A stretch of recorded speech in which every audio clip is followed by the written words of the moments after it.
creation glorifies him, infinitely perfect beyond understanding. And though we cannot praise him as much as he deserves, we say glory to Allah, praises for Allah, exalted be he.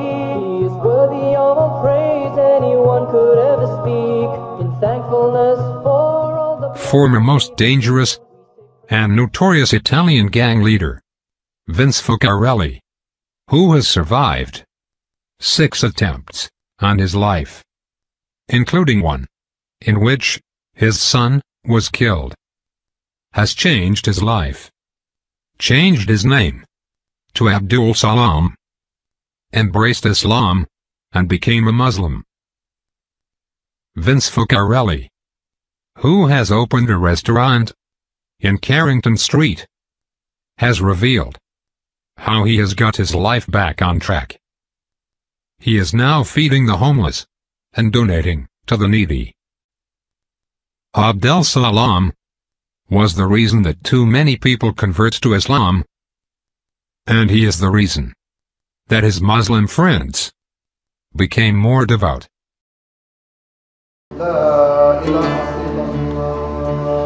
So has his Islamic faith. On Tuesday nights he feeds the homeless from the rear of the cafe that serves up all types of cuisine, from traditional Arabic to Italian and vegan. We cook pasta, we make soup, we give bottled water, blankets, socks, things like that. We make a package. We probably can't cater for the 6,000 homeless that there is in South Australia, Adelaide, but we do the best we can every week to provide a service for them. He also uses his notorious past to help guide troubled youth here and interstate with a simple message. It's an evil way to live, and with evil comes evil, you know. And with evil and stuff like that, Frank, a lot of people suffer, not just yourself. It's like a domino effect, you know. You have your wife, your kids, your mother, your father, you know, your friends. It's not just you, you know, and that's where the selfishness comes in. And he counsels those behind bars who, like him, took the wrong road, like Dan. There's a mate of mine, I'm very proud of him. His name is Dan. He took the name of Yusuf. I want to send Ramadan Karim to him and let him know that all the brothers out here, I've been hearing about him. They're very proud of him for his change. What advice would you have for any young person out there today that may be taking the wrong fork in the road? It's not worth it. There's no light at the end of the tunnel, Frank. There's no pot of gold at the end of the rainbow. That's just, in my eyes, is a myth. The days of guns, fast bikes, flashy clothes that marked the bloody life of gangster and bikie Vince Focarelli are, according to him, gone. Yes, even his name. What is it today? Imran Abdul Salam, which Abdul Salam means the slave servant of peace of Allah. La ilaha illallah. Although raised a Catholic in a traditional Italian migrant family, he's been a Muslim for 15 years, but admits losing his way from the righteous path he now strictly follows.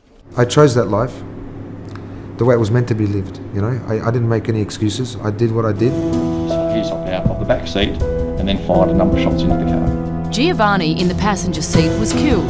It was the 6th attempt on Vincenzo's Now, life. for the first time, Vince Focarelli opens up on his notorious criminal history. Look, Frank, the truth is that when you live that life and you enjoy living that life, the people around you that you're referring to and explaining, it didn't seem that way then.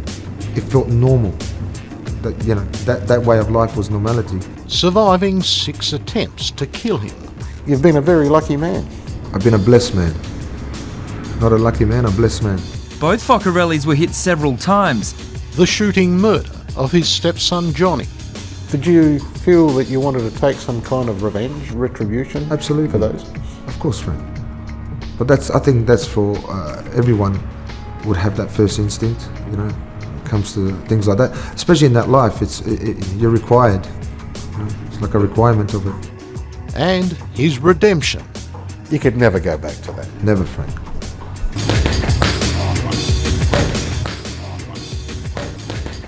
And says a combination of his Italian background and the Hollywood gangster mythology saw him take the wrong road. You know, I'm not embarrassed to admit it. It did, yeah. It influenced me in a big way. It led him to motorcycle gangs like the Hells Angels, the Comancheros, and then his own New Boys gang, setting up office in a tattoo parlour where violent rivalries often spilled into Hindley Street. Do you think at the time perhaps it was a rather selfish road to lead? Without a doubt. Anyone that lives that life, I mean, it's up to between them and Allah to change, but that's not a life to live. You wouldn't, I was educating and pretty much promoting that sort of lifestyle, recruiting, and I feel very silly, very ashamed. I have, to a degree, I don't think much of it because that was my journey. He won't talk about the gangs in any detail, nor why they wanted him dead. 2 Hells Angels associates blew themselves up trying to deliver a bomb to his home. Were you living in fear yourself after all that? Look, Frank, like I said, the best way I can answer that fear factor wasn't as great as it should have been, because then, maybe the decisions would have been made a lot simpler. I was concerned about my family, and I had no time to be concerned about myself. I chose that life, like I said, and whatever came at me, I took it on the chin for myself, but the concern was for the family. But his family did become targets. Police say the video leaves no doubt that Focarelli knows who killed his son. He is not cooperating whatsoever. While sitting in a car, Vince and his stepson Johnny were hit by a hail of bullets. Very sad, and very concerning that he wouldn't die, that I'll make it to the hospital. Were you telling him that while you were in the car? Was he conscious or? I was telling myself that it was okay, that he's just unconscious and everything will be okay. And I was talking to him, obviously, and I didn't want to believe that was it. Johnny was dead by the time the ambulance reached them. Vince was badly wounded. Was that the sort of turning point in your life, you think? No. It wasn't? I have to answer you honestly, Frank. I was very angry and, and frustrated at the situation. Did you have feelings of revenge? Yes. Absolutely. On his release from hospital, Vince was arrested. He wound up in solitary confinement in Yatla's G Division. It was to be his road to Damascus moment. I started reading the Quran, and a lot of things spoke to me in regards to my life. You can't delay it, or you can't prolong death, but everything is written. Allah has written it. When I read this, I remember getting very emotional, Frank, and realizing then and then that no matter what, even whether I was a gangster or not gangster, my son had to die that day. And the man that shot and killed Johnny, you have a sense of forgiveness for? Absolutely, Frank. I believe strongly in this religion, and it's because of this religion that I am able to forgive the man that has shot my son. It hasn't been an easy road for that, I can tell you, but I'm there. Do you walk down the street having to look over your shoulder? No, not at all, Frank. If anyone wants to harm me or anything like that, I mean, at the end of the day, that's their choice. I'm good. I'm free from everything. I'm enjoying my life. I don't feel scared, and that's not being arrogant. I'm strong with my faith, and I fear Allah.